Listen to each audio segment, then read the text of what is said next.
Today, the student will be able to use their knowledge of square root and cubed root functions in order to solve the equations. So we're really just kind of taking what we've done and putting it all together. So the first couple questions on today's notes are kind of like review of the last couple days.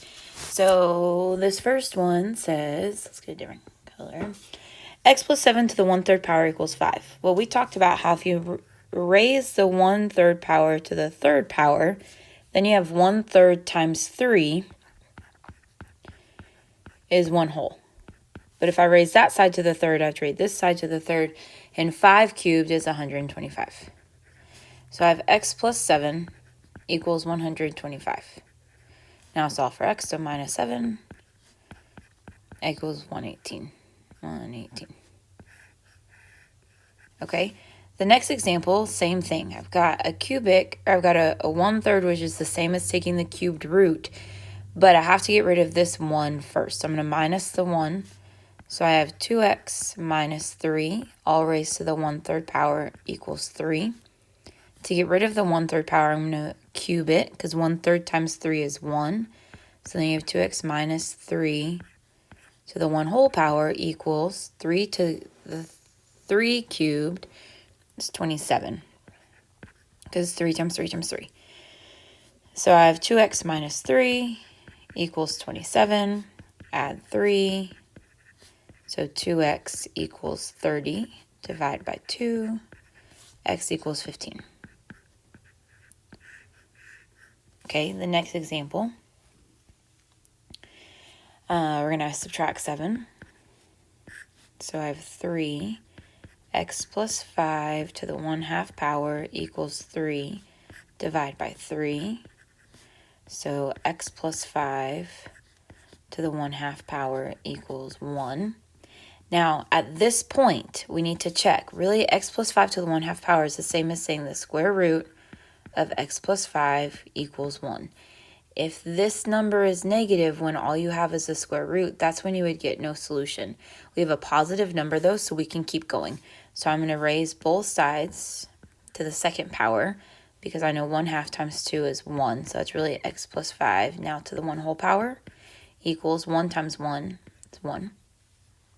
So x plus 5 equals 1 minus 5. We have x equals negative 4.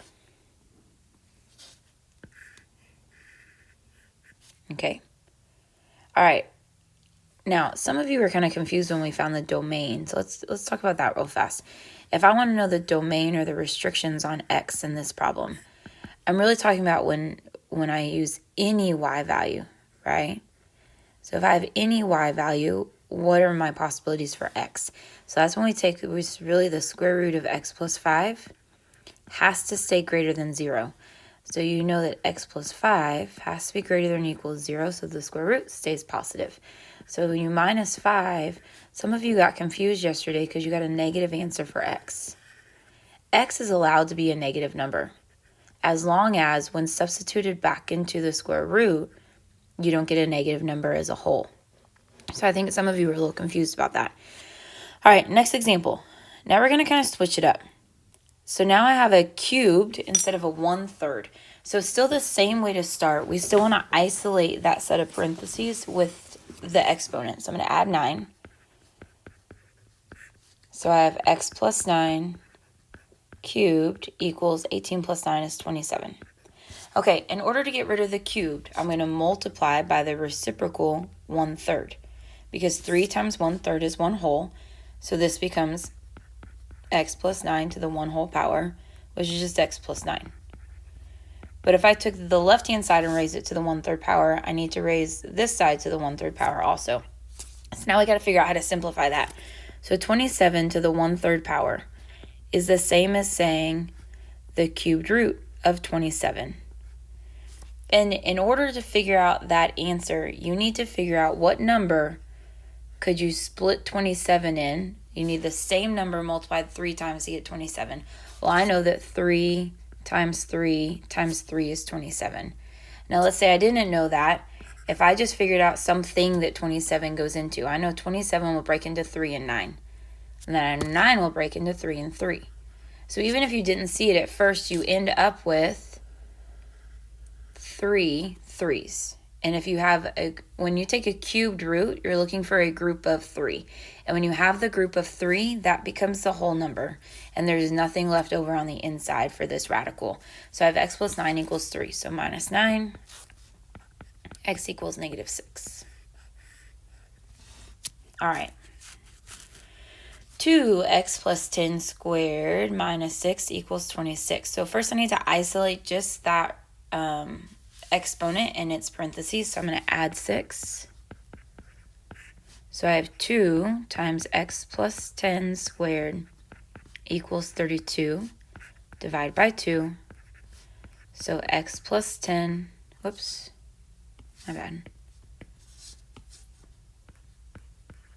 squared equals 16. Okay, now I know in order to get rid of this, I'm going to raise both sides to the 1/2 power. Now, this is kind of weird. So I have x plus 10 equals the 1/2, 16 to the 1/2 power is the same as saying the square root of 16.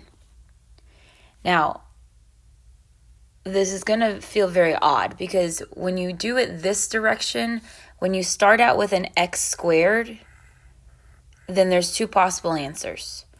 Because I could say that, so we know 16, the square root of 16 is 4, right? But I could use negative 4. Because if I come back to this spot, so let me just show you why it works this direction. Because all day long I've been saying no negative radicals, right? Like square root can't be negative, square root can't be negative. It can be if you start out with x squared. Okay? So because if I had x plus 10 squared equals 16, right? Before I take the 1/2 power. If I use 4 plus 10 squared equals 16. 4 plus 10 is 14. Wait.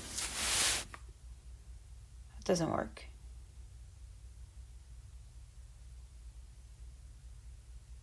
Oh, you got to put it back in the whole original. You got to put it back in the, if you put it back in the original problem. Sorry. Oh, we can't do that because we're not finished. My bad. I'm going to tell you to ignore this couple minutes, but I've gone too far to restart. So we got to finish. Okay, so we got to finish, and then I'll show you why it works. So x plus 10 equals 4, or x plus 10 equals negative 4. Okay, so now keep solving for x. So minus 10, x equals negative 6. Also, add 10. Oh, minus 10, sorry, minus 10. X equals negative 14. Okay, now if I put it back into where we started here. So if I put it back in this step, where x plus 10 squared equals 16. So I've got, x plus 10 squared equals 16. So if I use x as negative 6, negative 6 plus 10 squared equals equals 16. So that's 4 squared equals 16, and that works. Or x plus 10 squared equals 16. My other answer is negative 14. Negative 14 plus 10 is negative 4. And that also works. So, like I said, when you start out with an x squared, then your square root can be the positive and the negative.